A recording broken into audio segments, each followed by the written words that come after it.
된 피커드호는 마치 도살장처럼 변했다. 모든 선원은 도살자가 되었다. 우리는 바다의 신들에게 10만 마리의 붉은 황소를 바치는 의식을 하는 듯한 느낌을 줄 정도였다. 우선 거대한 해체 작업 장비가 있었다.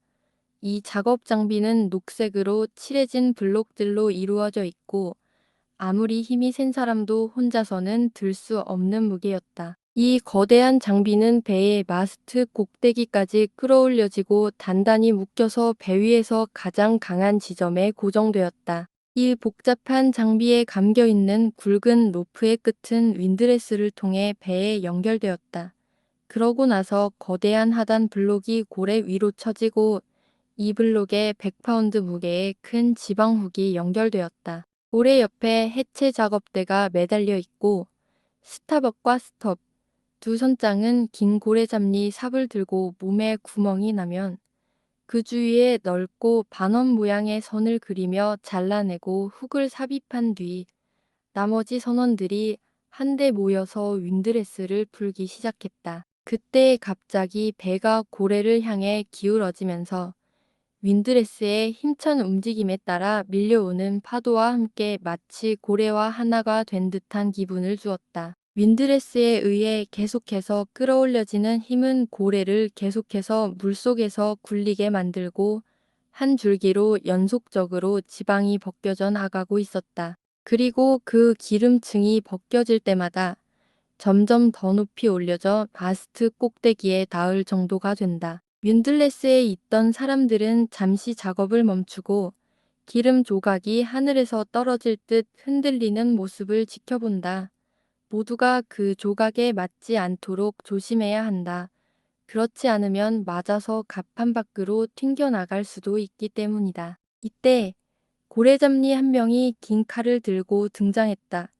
그는 기회를 포착하여 그 지방 덩어리의 하단 부분에 적당한 구멍을 냈다. 그 구멍에 두 번째 작업 장비를 연결하여 지방을 유지한 채 하강 준비를 하게 된다.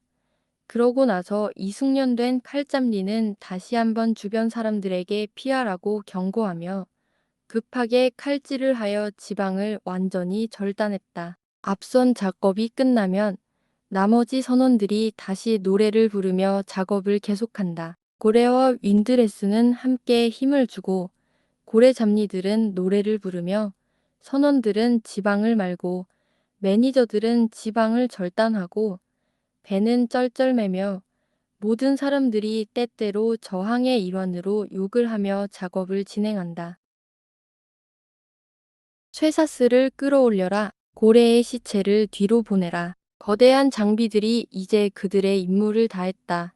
잘린 머리가 없는 고래의 하얀 껍질은 대리석 무덤처럼 반짝인다. 색은 변했지만 부피는 거의 변하지 않았다. 여전히 거대하다. 천천히 고래는 배에서 더 멀리 떠나가며 그 주위의 물은 탐욕스러운 상어들에 의해 찢기고 튀며 그 위에 공기는 비명 지르는 새들의 약탈적인 비행으로 떠들썩하다. 새들의 부리는 마치 고래에 꽂혀 있는 수많은 모욕적인 단검처럼 보인다. 구름 한 점 없는 맑은 하늘 아래 맑고 평화로운 바다 위 기분 좋은 바람에 실려 그 죽음의 덩어리는 계속해서 떠간다. 그리고 이것이 끝이 아니다. 고래의 몸은 훼손되었지만 더돌며 사람들을 겁준다.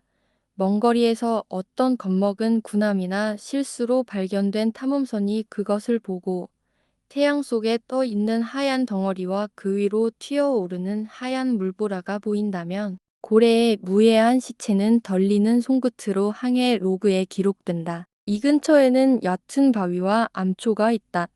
조심하라. 그리고 아마 몇 년 뒤 배들은 그 지역을 피할 것이다.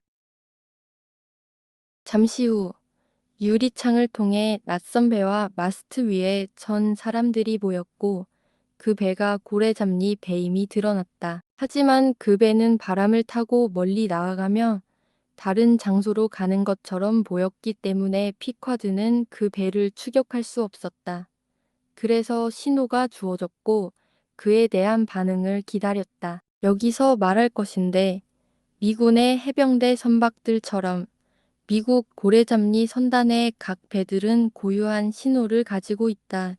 이 신호들은 책에 모아져 각 선박의 이름과 함께 기록되며 모든 선장에게 제공된다. 이를 통해 고래잡리 선장들은 바다 위에서 서로를 인식할 수 있으며 심지어 상당한 거리에서도 쉽게 식별할 수 있다. 피쿼드의 신호는 마침내 낯선 배의 신호로 응답되었고 그것은 낸터킷의 제로보암호임이 밝혀졌다. 제로보암호는 돛을 조정하여 피쿼드의 바람 쪽으로 곧 다가왔지만 스타벅의 지시로 피쿼드에서 방문 선장의 편의를 위해 사이드 사다리가 준비되는 동안 제로보암호의 선장이 배의 뒤쪽에서 손을 흔들며 그 절차가 전혀 필요 없다고 표시했다.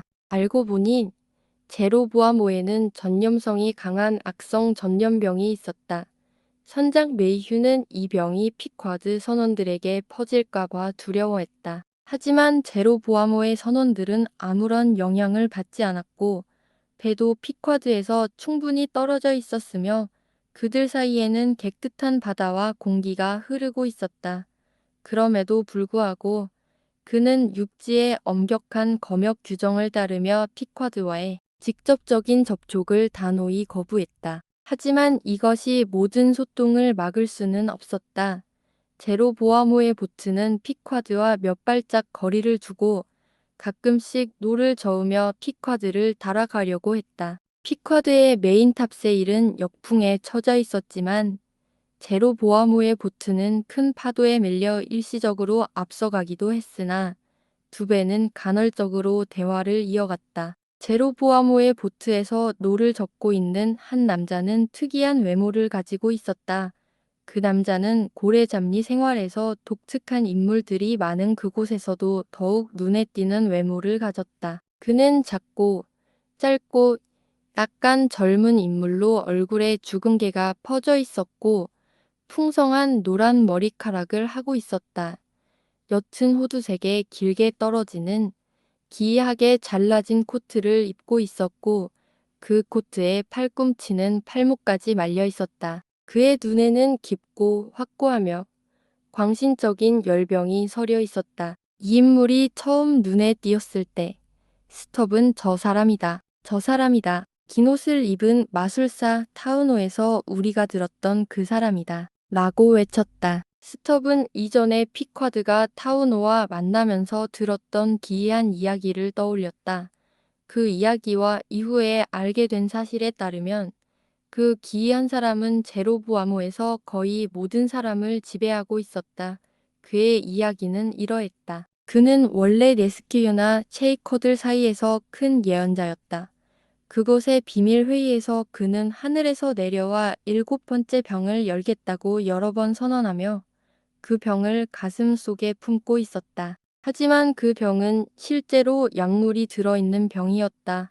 한 가지 이상한 사도적인 기분에 사로잡힌 그는 레스케유나를 떠난 엔터키스로 갔고 거기서 미친 사람만이 가질 수 있는 교활한 속임수로 평범한 모습을 한 채 제로보암호의 고래잡리 항해에 지원했다. 그들은 그를 고용했지만 배가 육지의 시야를 벗어나자마자 그의 정신병이 폭발하며 나타났다. 그는 자신을 대천사 가브리엘이라 주장하며 선장에게 바다에 뛰어들라고 명령했다. 그는 자신의 선언서를 발표하며 자신을 바다의 섬들을 구속할 구속자이자 모든 오세아니아의 대주교라 칭했다. 그의 진지하고 확고한 주장과 그가 가진 불사의 상상력, 그리고 실제 광기의 모든 전조가 합쳐져서 대부분의 무지한 선원들에게 이 가브리엘은 신성함을 지닌 인물로 인식되었다. 더구나 그들은 그를 두려워했다. 하지만 그와 같은 인물이 배에서 실용적인 일을 할 수는 없었다. 그는 자신이 원하는 때에만 일을 하겠다고 고집했으며 선장은 그를 쫓아내고 싶었지만 그가 배에서 내릴 때 선원들 모두가 그와 함께 떠나겠다고 선언하자 선장은 그를 내보내지 못하게 되었다. 그 후 가브리엘은 배에서 완전히 자유롭게 행동할 수 있었다.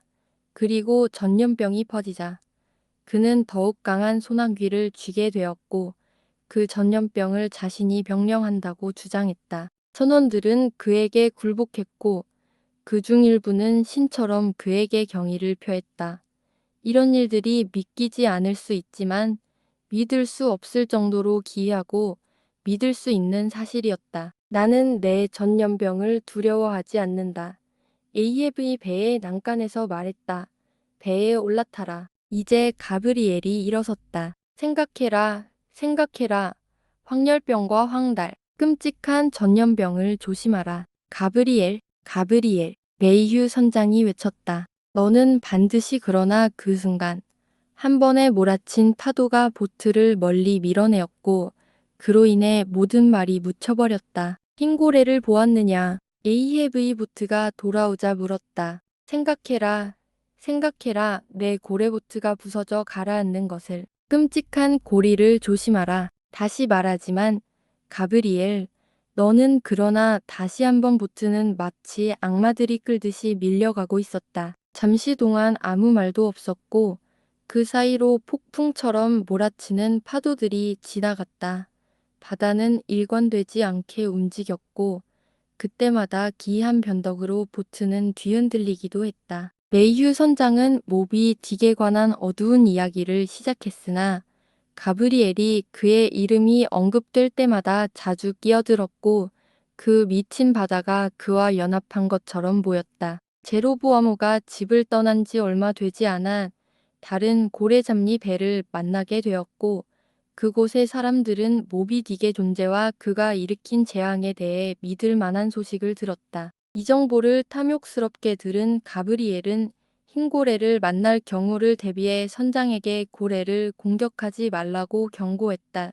그의 미친 광기 속에서 흰 고래를 쉐이커의 신이 육체로 나타난 존재라고 선언하며 쉐이커들이 성경을 수용했다고 주장했다. 그러나 1대 2년 후 모비 딕이 마스트 꼭대기에서 제대로 목격되었을 때 1등 항해사 메이시가 고래를 맞이할 열망에 불타오르며 선장도 그에게 기회를 주겠다고 마음먹었다. 가브리엘이 경고했음에도 불구하고 가브리엘의 모든 경고와 예언을 무시한 채 메이시는 5명의 선원들을 설득하여 보트를 띄우게 했다. 그리고 많은 노를 저은 끝에 여러 번의 위험한 공격 끝에 그는 결국 한 번의 쇠못을 박는 데 성공했다.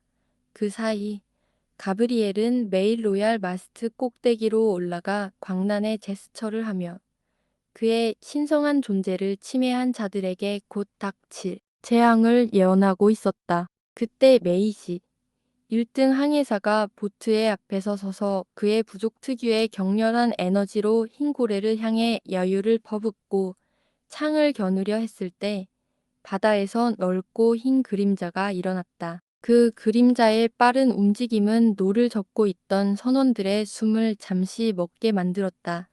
그 순간 그 불운한 항해사는 분노에 가득 차 있었던 몸이 공중으로 날아가며 긴 호를 그리며 떨어져 바다에 빠졌다. 보트는 하나도 파손되지 않았고 노를 젓는 사람들도 다치지 않았지만 그 항해사는 영원히 가라앉았다. 여기서 말하자면 정작 고래잡리에서 발생하는 치명적인 사고 중 이와 같은 경우가 다른 어떤 것보다 빈번하다. 때로는 아무것도 손상되지 않지만 더 자주 일어나는 일은 보트의 앞부분이 부서지거나 사람의 발이 서 있는 부분이 찢어져 몸과 함께 물속에 빠지는 것이다. 하지만 가장 이상한 점은 여러 차례 그런 일이 발생한 후 그 몸을 회수하면 폭력의 흔적이 하나도 남지 않았다는 것이다. 사람은 완전히 죽은 채로 발견된다. 모든 재앙, 특히 메이시가 떨어전 아간일은 배에서 분명히 목격되었다. 병. 가브리엘은 공포에 휩싸인 선원들에게 고래 사냥을 중단하라고 소리쳤다. 이 끔찍한 사건은 가브리엘에게 더욱 큰 영향을 주었고 그의 신념을 따르던 제자들은 그가 이 사건을 예언했다고 믿었기 때문에 그의 존재는 두려움의 대상이 되었다. 메이휴 선장이 이야기를 마친 후 근 앗선 선장은 에이헤브의 흰 고래를 사냥할 의도가 있는지 물었다. 에이헤브는 그래 라고 대답했다. 그 말과 동시에 가브리엘이 다시 한번 일어섰고 아합을 노려보며 손가락을 내리며 격렬하게 외쳤다. 생각해라, 생각해라. 신성모 독자 죽어 떨어졌다. 신성모 독자의 끝을 조심하라. 에이헤브는 태연하게 몸을 돌리며 메이휴 선장에게 말했다. 선장, 나는 이제 내 편지 가방을 생각해냈어. 아마 너희 선원 중 한 명을 위한 편지가 있을 것이다. 스타벅, 가방을 확인해봐. 모든 고래잡니 배는 여러 배를 위한 편지를 가지고 나간다. 그 편지들의 전달은 바다에서 만날 수 있을 때의 운에 달려있다.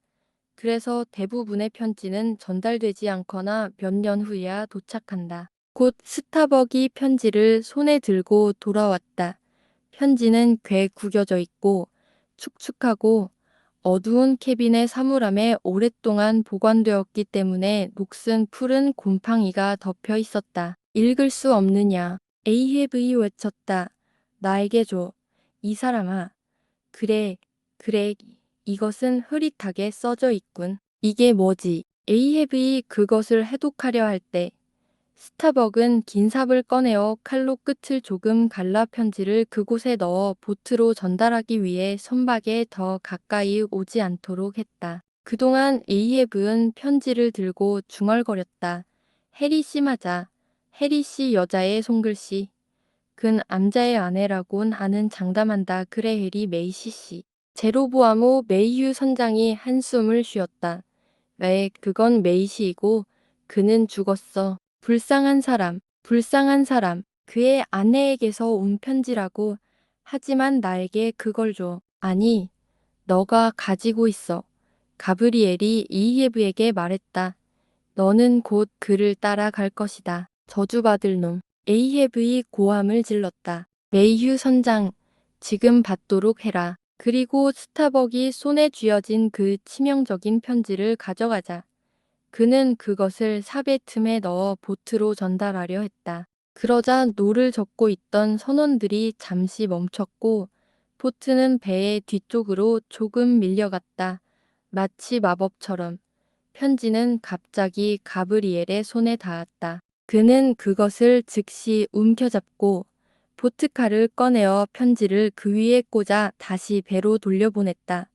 그것은 에이헤브의 발치로 떨어졌다. 그리하여 가브리엘은 동료들에게 노를 젓기 시작하라고 외쳤고 반란의 보트는 급격히 피커드에서 멀어졌다. 이후 이 사건을 놓고 선원들 사이에서는 많은 기이한 이야기들이 돌기 시작했다. 거친 고래잡리 작업 중에는 승무원들 사이에서 이리저리 뛰어다니는 일이 많다. 여기에 손이 필요하고 저기에 또 손이 필요하다. 어느 한 자리에 머물 수 없다. 왜냐하면 그 모든 일이 동시에 어디에서나 이루어져야 하기 때문이다. 이 장면을 묘사하려고 하는 나의 상황도 마찬가지다.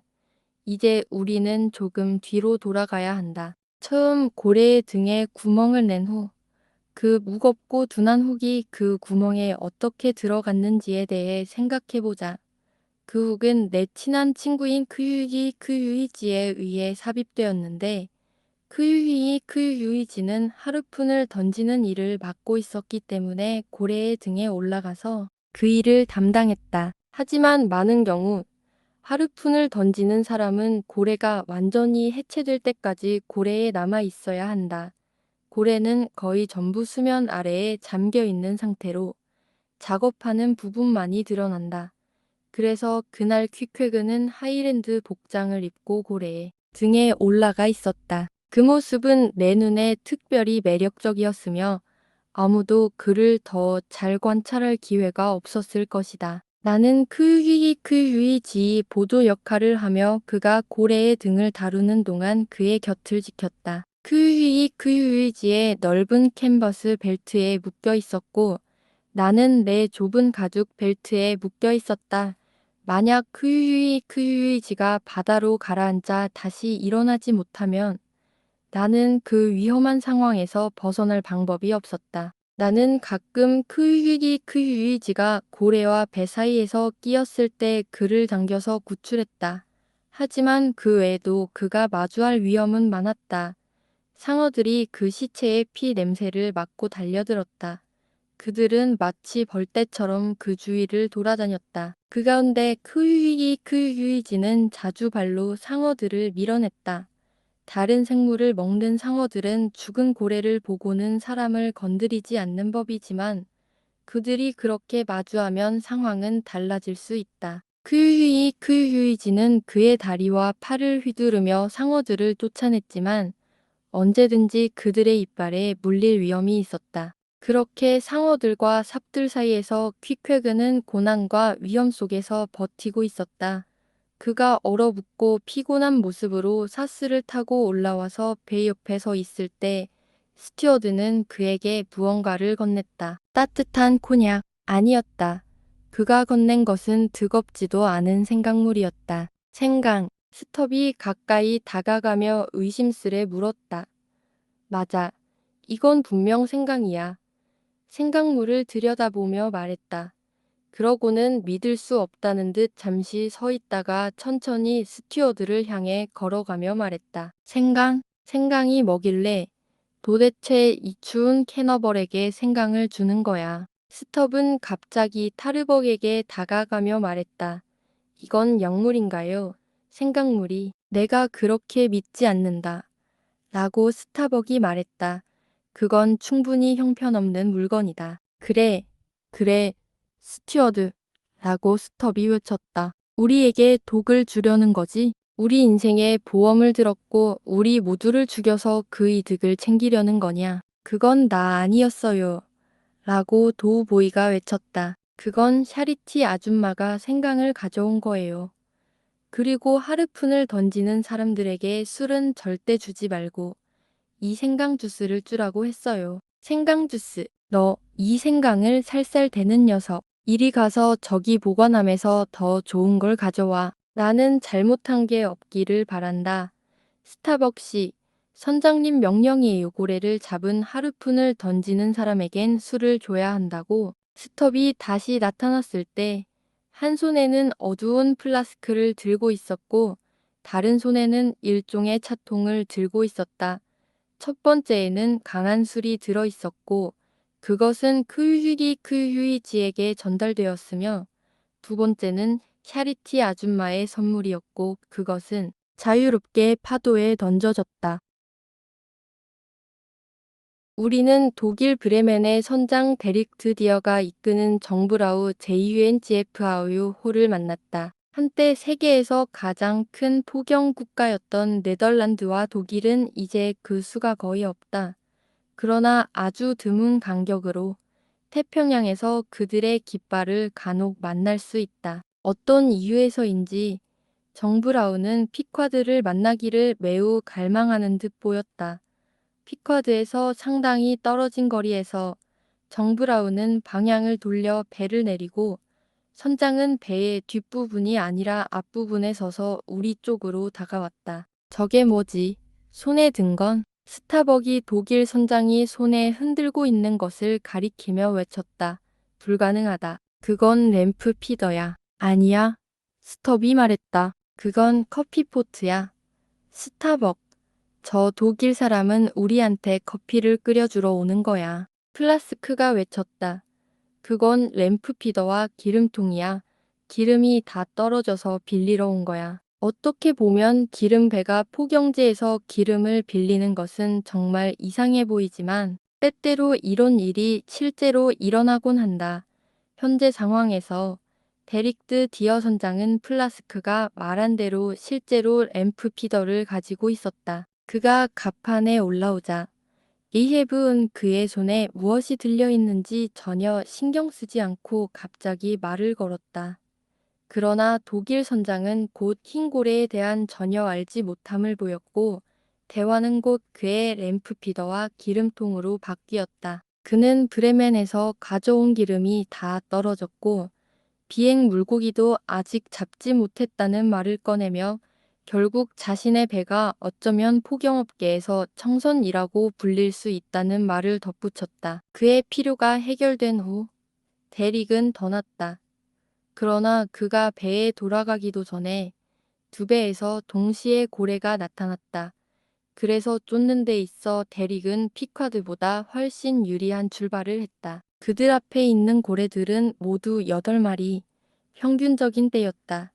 고래들은 매우 빠르게 바람을 따라가면 아란히 헤엄쳤고 마치 여러 마리 말들이 함께 끌고 가는 듯한 넓은 물결을 남기며 지나갔다. 이 빠른 물결을 뒤따르며 그들의 뒤에 둔탁한 몸을 이고 있는 거대한 수컷 한 마리가 있었다. 그 고래는 상대적으로 느리게 헤엄쳤고 그의 몸에 노란색의 두꺼운 물질이 덮여 있어서 황달이 있는 것처럼 보였다. 이 고래가 앞서 가는 때와 관련이 있는지 여부는 의문이었지만 그는 그들의 뒤를 따르고 있었다. 고래는 매우 느리게 뿜어내는 숨소리와 함께 괴로운 듯한 소리를 냈으며 그의 다른 끝에서 이상한 물결이 일어났다. 누가 페레고릭 소화제를 가지고 있나? 스톱이 말했다. 그는 위장에 통증이 있는 것 같아. 상상해봐. 만약 내가 반 에이커의 위장 통증을 가지고 있다면 역풍이 그 안에서 맹추위를 부르고 있다. 이건 내가 이제까지 경험한 유일한 역풍이야. 그런데 봐, 저 고래가 이렇게 뒤틀리면서 헤엄치는 게 이상하지 않니? 아마 조타기를 잃은 것 같아. 이 늙은 고래는 그의 큰 몸을 이리저리 흔들며 길을 가고 있었다. 이제 그는 배에 한쪽 지느러미가 없는 불완전한 형태로 머리끝에서 꼬리끝까지 뒤틀린 채 길게 나아갔다. 잠깐만 기다려봐. 늙은 친구. 내가 그 상처 입은 팔을 위한 로프를 줄게. 하고 플라스크가 고래를 향해 소리쳤다. 조심해. 그 팔로 너를 묶을 거야. 스타벅이 경고했다. 모든 경쟁적인 배들은 이 한 마리 고래를 향해 달려갔다. 왜냐하면 그 고래는 크고 그래서 더 가치가 있었으며 또 가장 가까웠기 때문이다. 다른 고래들은 너무 빠르게 달려서 쫓기 어려웠다. 이 시점에서 피쿼드의 선박은 독일의 세 배보다 빠르게 지나쳤다. 그러나 대릭의 배는 여전히 앞서 있었다. 그럼에도 불구하고 그의 배가 너무 가까워서 그가 먼저 고래를 잡을 수 있을까봐 다른 배들은 걱정했다. 그러나 대릭은 자신만만하게 이길 것이라고 확신하며 때때로 다른 배들을 향해 그의 램프 피더를 흔들며 도발적인 제스처를 취했다. 그 불손하고 고마움 모르는 개 같은 놈. 스타벅이 외쳤다. 내가 5분 전만 해도 그를 위해 채운 구호 상자에 대해 조롱하고 도전하다니. 그리고는 그의 오래된 강렬한 속삭임으로 앞서 가라. 회색 늑대들, 개처럼 밀어붙여라. 라고 했다. 대릭은 그의 램프피더와 기름통을 전진하는 배들에 던지고 있었다. 아마도 그의 경쟁자의 진행을 방해하고 동시에 자신의 진행을 순간적으로 가속시키기 위한 두 가지 목적을 가지고 던진 것이다. 독일인의 도발에 자극을 받아 피코도의 세 척의 배는 이제 거의 나란히 배열되었고 그렇게 배치된 상태에서 그들은 점점 그에게 다가갔다. 그러나 대릭은 출발에서 확실히 앞서 있었기 때문에 아무리 그들이 용감하게 행동해도 그들이 이 경주에서 이기지 못할 것 같았다. 하지만 그가 마지막 기회를 놓치지 않기 위해 어쩔 수 없이 길게 던졌던 때 그의 미드십 오즈맨의 노가 갑자기 걸려서 그가 배를 뒤집을 뻔했다. 그가 노를 풀고 있을 때 대릭은 그의 남은 에너지를 쏟아붓고 노예들에게 거세게 욕설을 퍼붓고 있었다. 그때 바로 스톱, 플라스크가 큰 기회를 잡았다. 고래는 이제 머리를 뻗고 계속해서 고통스러운 기포를 내며 앞으로 나아가고 있었다.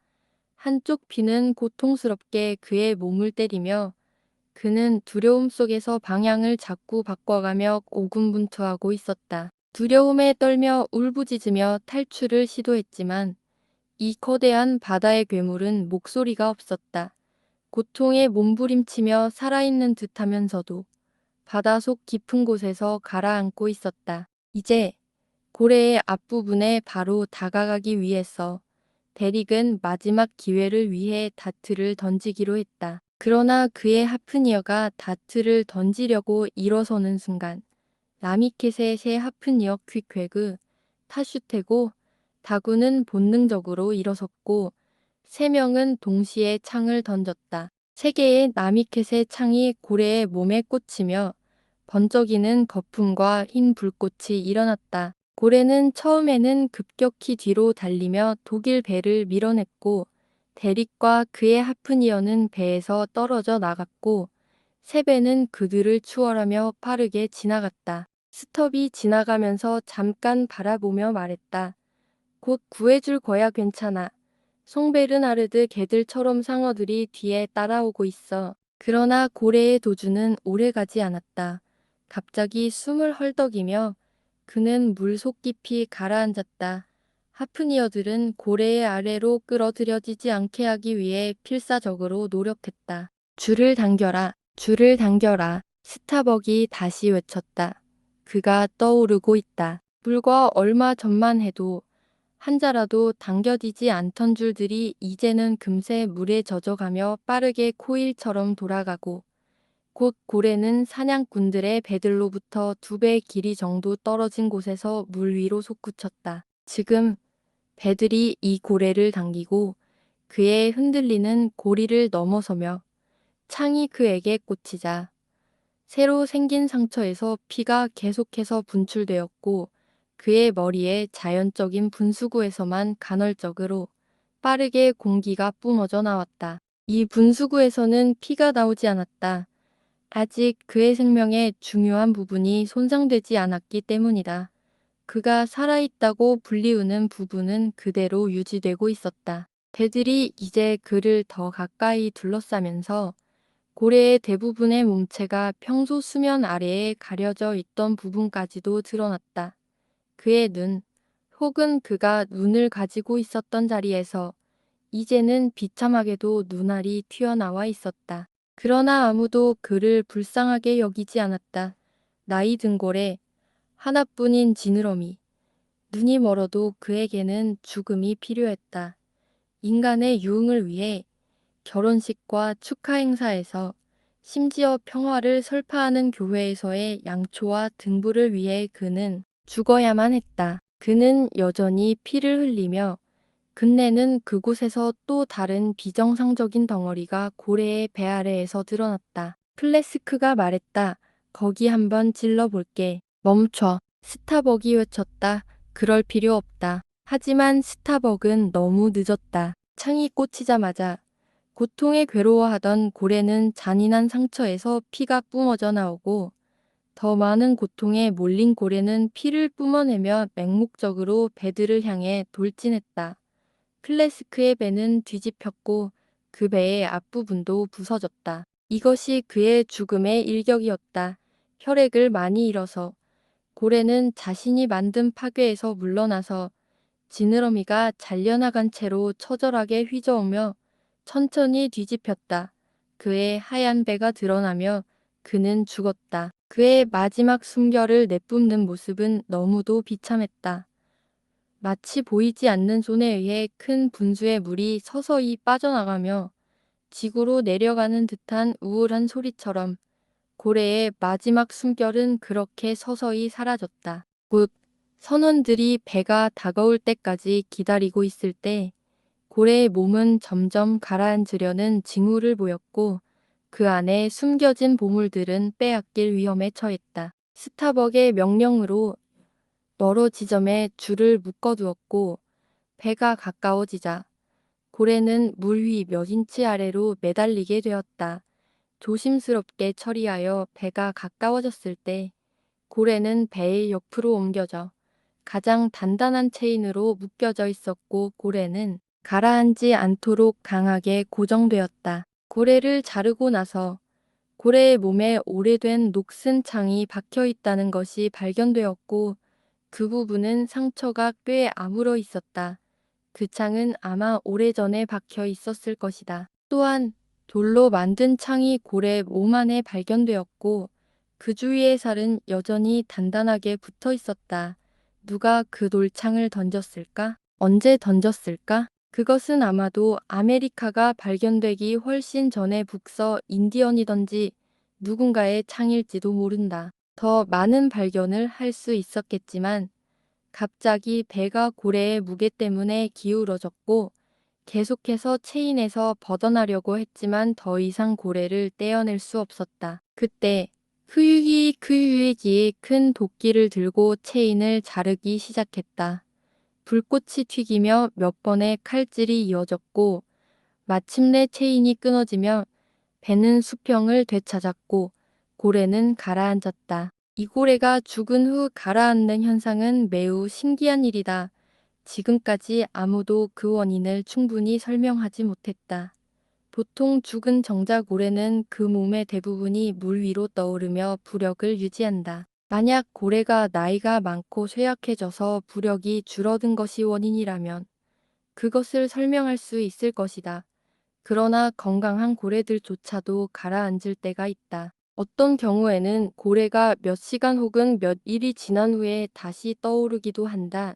이때 고래는 부풀어 오르며 커져서 거대한 동물 풍선처럼 되는데 그 부피는 마치 전투 함선처럼 커지기도 한다. 고래가 가라앉은 직후 다시 선원들의 외침이 들리며 정자고래와 유사한 분수를 가진 큰 고래를 추적하고 있다는 소식이 전해졌다.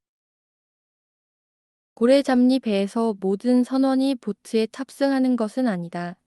일부는 선박을 지키는 역할을 맡고 그들은 보트들이 고래를 추적하는 동안 배를 운영하는 임무를 맡는다. 일반적으로 이 선원들은 보트의 선원들과 마찬가지로 매우 강인한 인물들이고 만약 배에 지나치게 약하거나 서투르거나 겁이 많은 선원이 있다면 그 선원은 반드시 선박을 지키는 역할을 맡게 되는데 피쿼드 호에서도 그랬다. 작은 흑인 소년인 피핀, 줄여서 피프라는 이름을 가진 그가 바로 그 선원이다.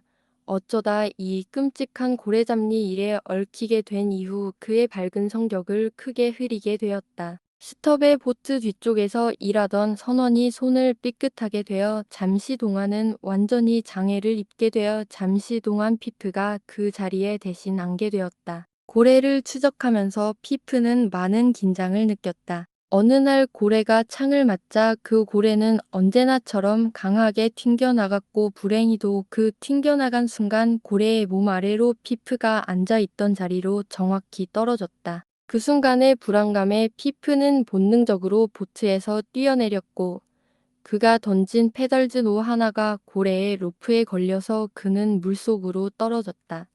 그 즉시 고래는 빠르게 도망쳤고 로프는 피프의 가슴과 목을 감아 올렸다. 타시테고는 보트의 앞에서 고래를 추적하며 열정적으로 싸우고 있었다. 그는 피프를 비겁한 놈으로 여겼고 급히 칼을 꺼내 로프를 끊을까 말까 하며 스톱에게 물었다. 피프의 파란 얼굴은 그 칼을 내려주기를 간절히 바라고 있었고다.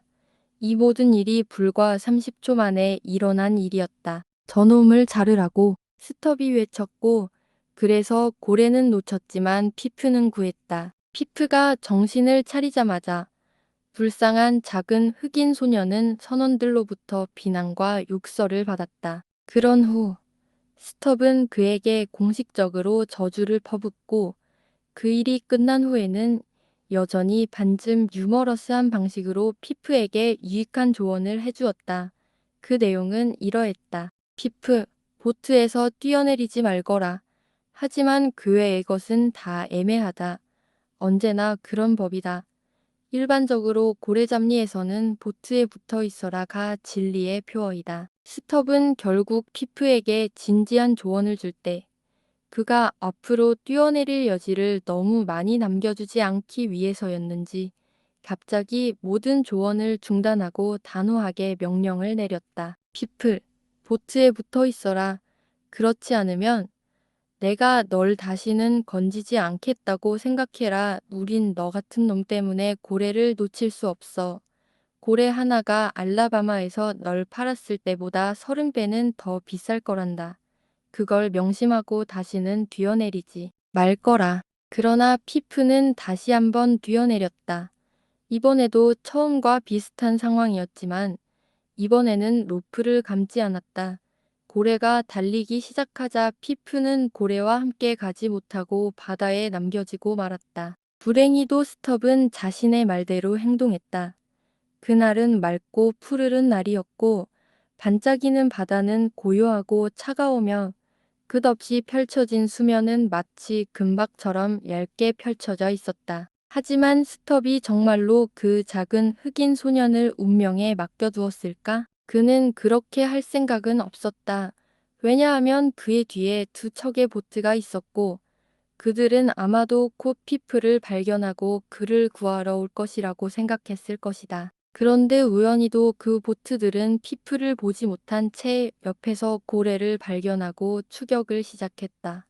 스톱의 보트는 이제 너무 멀리 떨어져 있었고 그와 그의 선원들은 고래 사냥에 집중하고 있었기 때문에 피프는 점점 더 외롭게 떠 있었다. 다행히도 마지막에는 배가 피프를 구했지만 그 시점부터 피프는 갑판에서 미친 사람처럼 행동하게 되었다.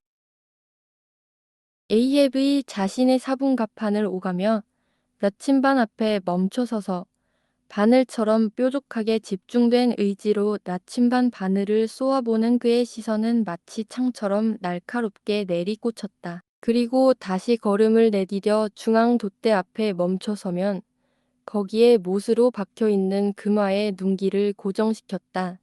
그때 그의 얼굴에는 여전히 확고한 결의가 박혀 있었지만 그 안에는 다소 광기 어린 갈망 아니면 희망 같은 것이 서려 있었다. 어느 날 아침 그는 금화 곁을 지나며 다시금 그 위에 새겨진 기묘한 문양과 글자에 새롭게 매료된 듯했다.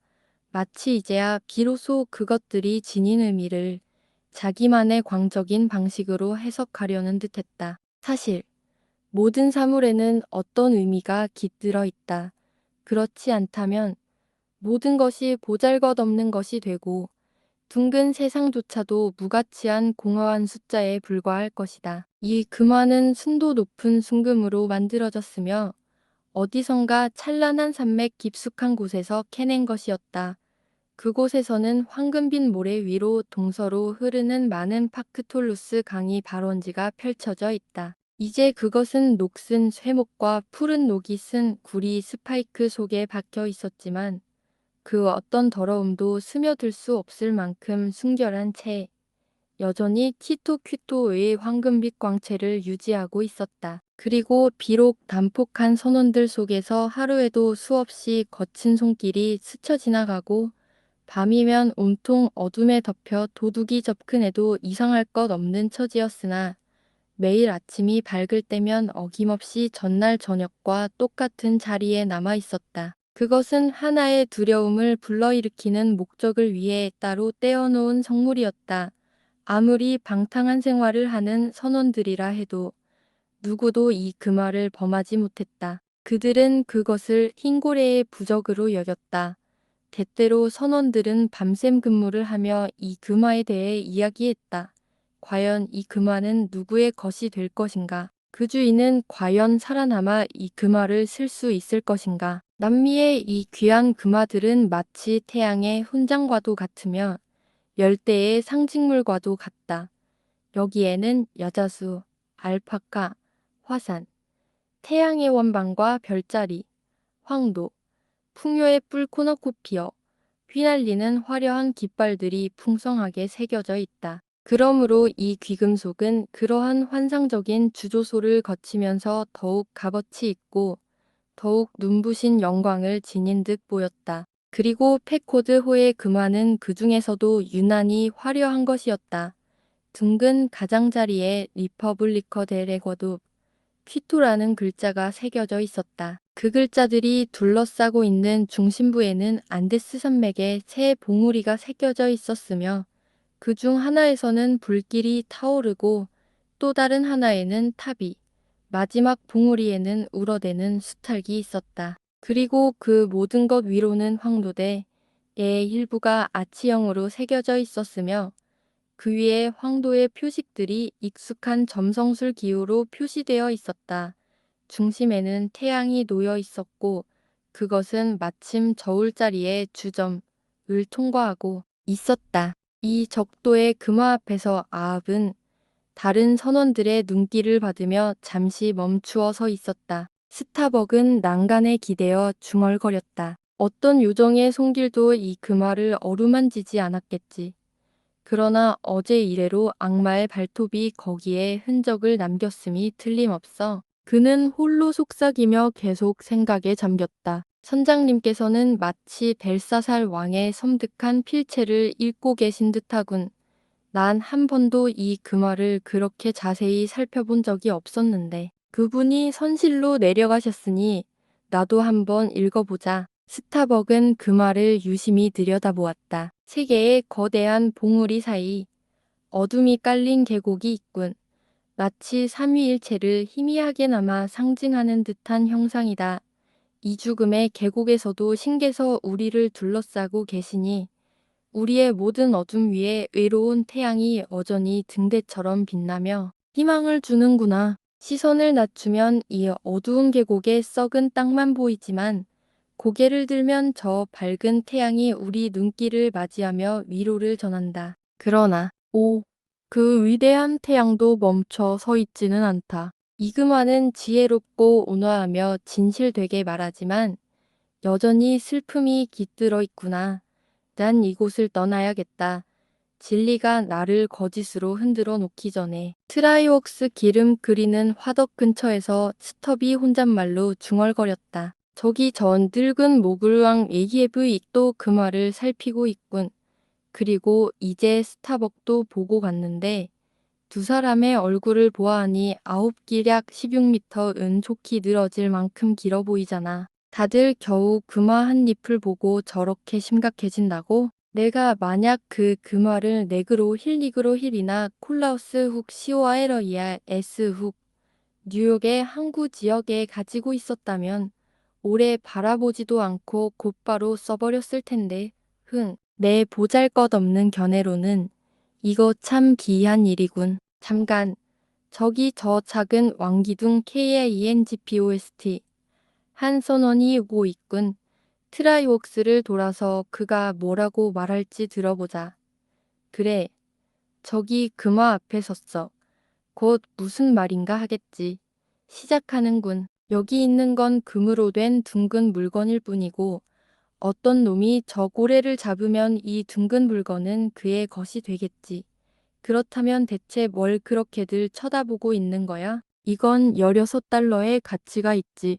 그건 사실이야. 그리고 시가 한 개에 2센트라고 치면 이걸로 99개나 살 수 있겠군.